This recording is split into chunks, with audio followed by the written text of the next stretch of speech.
बिस्मिल्लाहिर्रहमानिर्रहीम, अस्सलाम वालेकुम नाज़रीन, मैं हूं यासिर रशीद और आप मेरा व्लॉग देख रहे हैं। नाज़रीन, पाकिस्तान तहरीक इंसाफ के चेयरमैन इमरान खान साहब के जलसों के हवाले से बहुत से लोगों की राय ये थी कि इस वक्त पाकिस्तान मुश्किल का शिकार है, खान साहब को जलसे नहीं करने चाहिए। खान साहब ने उन इलाकों का दौरा भी किया जहाँ पर लोग सैलाब से मुतासर हैं, लेकिन इसके बावजूद उनके जलसों में कारकुनान की इतनी बड़ी तादाद जो है वो PDM के लिए दर्द सर बनी हुई है।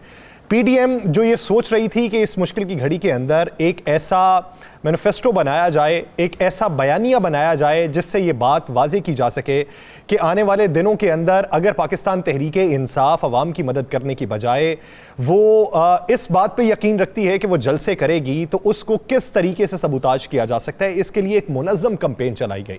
लेकिन इसके बावजूद आपने सरगोदा का जलसा देखा। सरगोदा के जलसे के अंदर अवाम की इतनी बड़ी तादाद मौजूद थे कि पाकिस्तान मुस्लिम लीग नून के जो मकामी रहनुमा थे सरगोदा के, उन्होंने भी कानों को हाथ लगाए कि हमें ये यकीन नहीं है कि अवाम किधर से आ गए। उन्हें इस बात का कभी इम्कान था कि इस जलसे के ऊपर तनकीद की जाएगी, लोग आएंगे नहीं, PTI के अपने लोग मुतनफ़र हो जाएंगे और ये कहेंगे कि आपको सैलाब मुतासरीन की इमदाद करनी चाहिए थी, इस वक्त सियासत नहीं करनी चाहिए।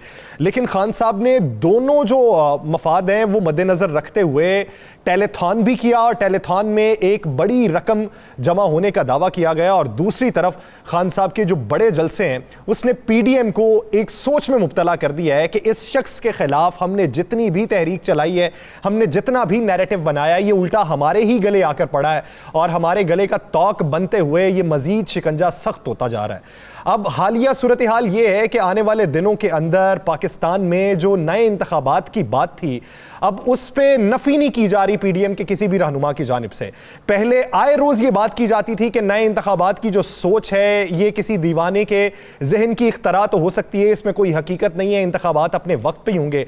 लेकिन हालिया दिनों के अंदर इंतखाबात के हवाले से तमाम अतराफ से खामोशी दिखाई देती है। हमने मोहसिन शाहनवाज रांझा साहब का भी एक क्लिप देखा जिसमें उनकी ये बात थी कि फरवरी के अंदर आम इंतखाबात हो सकते हैं। यानी ये जो मौजूदा हुकूमत है इसने बारूदी सुरंगें बिछा ली हैं। बारूदी सुरंगें ये बिछाई हैं कि IMF के साथ जो डील की गई है वो आने वाले दिनों में माशी जो सूरत हाल है पाकिस्तान की उसको देखते हुए उसका इत्तलाक नहीं हो सकता।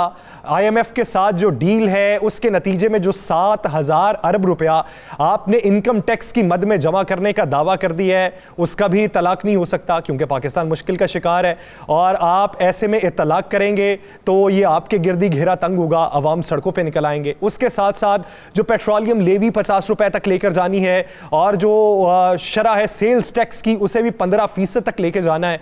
तो ये जो सारे इकदामात हैं ये भागेंगे, इससे ये उस वक्त से पहले भागेंगे कि जब इन्हें ये लगने लगेगा कि मुआशी तौर के ऊपर हम दिवालिया होने जा रहे हैं। आपको याद होगा कि श्रीलंका 39% महंगाई पे दिवालियापन का शिकार हो गया था और पाकिस्तान में इस वक्त 47 साल का रिकॉर्ड टूट चुका है।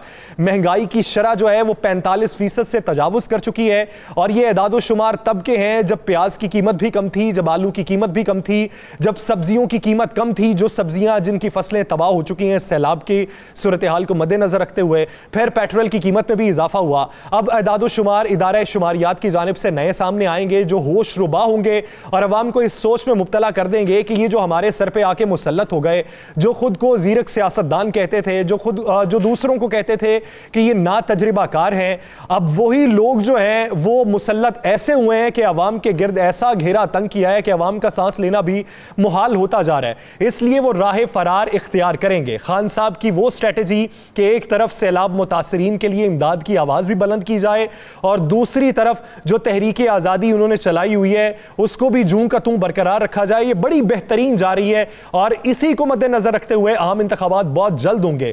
बल्दियाती इंतखाबात में भी नताइज पाकिस्तान तहरीक इंसाफ के हक में रहेंगे और यही बातें इस वक्त वफाकी हुकूमत को सोच में मुब्तला किए हुए है कि जितना भी इस शख्स को दबाना चाहा ये उतना ही उभर के सामने आया। अब फवाद चौधरी साहब का एक जो नया बयान कि खान साहब की जान को खतरा है और खान साहब के गिर्द जो है खतरे के बादल मंडला रहे हैं, ये आप ये देखिए कि इस वक्त खान साहब की सिक्योरिटी में 125 से 150 सिक्योरिटी एहलकार इस वक्त मौजूद हैं। इसके अलावा खैबर पख्तूनख्वा से जो टाइगर फोर्स है उसके भी अफराद खान साहब के साथ लगे हुए हैं। ये बातें यूं ही हवा में नहीं उड़ाई जाती, इसके पीछे कुछ ना कुछ रिपोर्ट्स होती हैं। मौजूदा जो हुकूमत है वो उन्हीं रिपोर्ट्स पहुंचाने वालों की निशानदेही कर रही है, खोज लगा रही है कि रिपोर्ट्स पहुंचाता कौन है। उन लोगों की निशानदेही करके उनके नामों के गिर्द दायरा भी लगाया जा रहा है और उनके ऊपर भी कड़ी नजर रखी जा रही है कि खान साहब जो इस वक्त इक्तदार में भी नहीं है, उनको ये अहम ऑफिशियल रिपोर्ट्स किस तरीके से भिजवाई जा रही हैं। खान साहब की जान को खतरा है, लेकिन खान साहब जो है इस तरह जलसे करने से भी बाज नहीं आएंगे। खान साहब के गिर्द जो अदालती घेरा तंग करने की कोशिश की जा रही थी, खान साहब उससे भी सुरखरू होते दिखाई दे रहे हैं। ये सारी सूरत हाल को देखते हुए वफाकी हुकूमत पतली गली से निकलने की कोशिश कर रही है, लेकिन पतली गली से निकलते निकलते वो ऐसी मुआशी बारूदी सुरंगें बिछाती जा रही है जिसका खमियाजा आम आवाम को भुगतना पड़ेगा, जिसके असरात आपको सैलाब मुतासरीन जिनका सब कुछ लुट चुका है और वो इन हुकूमती एहलकारों और मुहरकारों के ऊपर इक्तफा नहीं करना चाहते। वो अभी भी बात करते हैं तो खान की बात करते हैं, वो कहते हैं कि वो आएगा तो वो हमें इस मुश्किल घड़ी से निकाल सकता है। आप ये देखिए कि चाइना का डेलीगेशन भी अगर बात करता है, अगर उनसे भी सवाल किया जाता है पाकिस्तान के बारे में तो वो इमरान खान की बात करते हैं। रशिया से भी अगर आप बात की जाए तो वो भी इमरान खान के बारे में बात करता है। मुत्तहिदा अरब अमारात के बेशुमार ममालिक ऐसे हैं जो पाकिस्तान के साथ बेहतरीन ताल्लुकात नई बुनियादों के ऊपर उस्तवार करना चाहते हैं, लेकिन वो एक शख्स की डिमांड कर रहे हैं इमरान खान की। सिवाय अमेरिका के खित्ते के इस वक्त जो अहम ममालिक हैं उन सब की नजरें अगर राबिता बहाल करने पे हैं पाकिस्तान की, तो वो यही सोचते हैं कि पाकिस्तान में इक्तदार की मसनद पे अगर इमरान खान मौजूद होगा तो हम बेहतरीन तरीके से आगे बढ़ सकते हैं। यही अवाम का जो प्रेशर है ये वफाकी हुकूमत का दर्द सर बन चुका है और वफाकी हुकूमत इससे राह निजात चाहती है। देखना यह है कि राह निजात कितने महीनों के अंदर ये इख्तियार की जाएगी और उसका नैरेटिव क्या बनाया जाएगा। लेकिन जो भी नैरेटिव बनाया जाए वो पिटता हुआ ही दिखाई दे रहा है। मुझे दीजिए इजाजत, अल्लाह ने के बाद।